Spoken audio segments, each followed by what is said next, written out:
जति हामीले थिच्छ नि गाईचरो त्यति हेर्नु यसै। म अब बिस्तारै जाँदेकर बन्दैछु होइन। हामी मान्छेले स्वा स्वा गरेर तान्छ नि। हजुरहरूलाई म फुल भिडियो नै देखाइदिन्छु। हेलो गाईचरो, आज फेरि म हजुरहरूको लागि एउटा जादु लिएर आएको छु। यो चुरोट चाहिँ होइन, यो मान्छेले मात्र खाने होइन कि गाईचरो, यो चाहिँ बोतलहरूले पनि खान्छ होइन। अब हेर्दै गर्नुहोस् मेरो भिडियो, बोतलले पनि चुरोट खान्छ र भन्ने कि यो चाहिँ नयाँ ट्रिक हो मैले अपनाएको। हुन त अब खासै थाहा त छैन, भए पनि अब बोल्छ कि जस्तो लाग्यो, किनभने अब त्यो बोतलमा नि आइडिया लाउनु पर्ने हुन्छ कि। पहिला फर्स्टचोटि चाहिँ यो चुरोटलाई सल्काउनु पर्ने हुन्छ होइन गाईचरो। त्यसपछि चाहिँ कहिले अब यो बिर्को बोतललाई चाहिँ यसरी प्वाल गर्नुपर्छ, किनभने हावा पास हुनु पर्दो रहेछ जिउमा पनि। यसको यो बिर्को लगाइदिने होइन।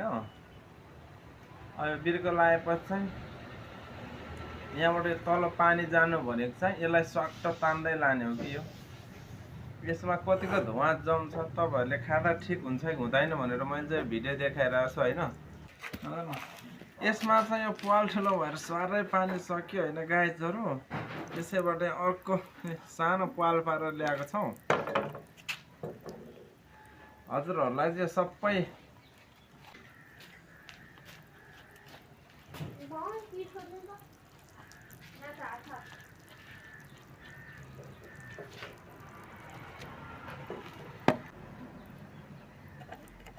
तपाईँहरूले मजाले देख्नु हुँदैछ होइन। चुरोटको धुवा मजाले उडिरहेछ गाईचरो। यो बोतलको काम चाहिँ मान्छेले चाहिँ मुखबाट तानेर होइन नाकबाट फाल्छन् भने, यो बोतलले चाहिँ कहाँबाट फाल्छ भन्दाखेरि चाहिँ जति हामीले थिच्छ नि गाईचरो त्यति हेर्नु यसै।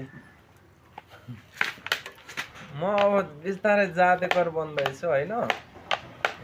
हामी मान्छेले स्वा स्वा गरेर तान्छ नि। हजुरहरूलाई म फुल भिडियो नै देखाइदिन्छु।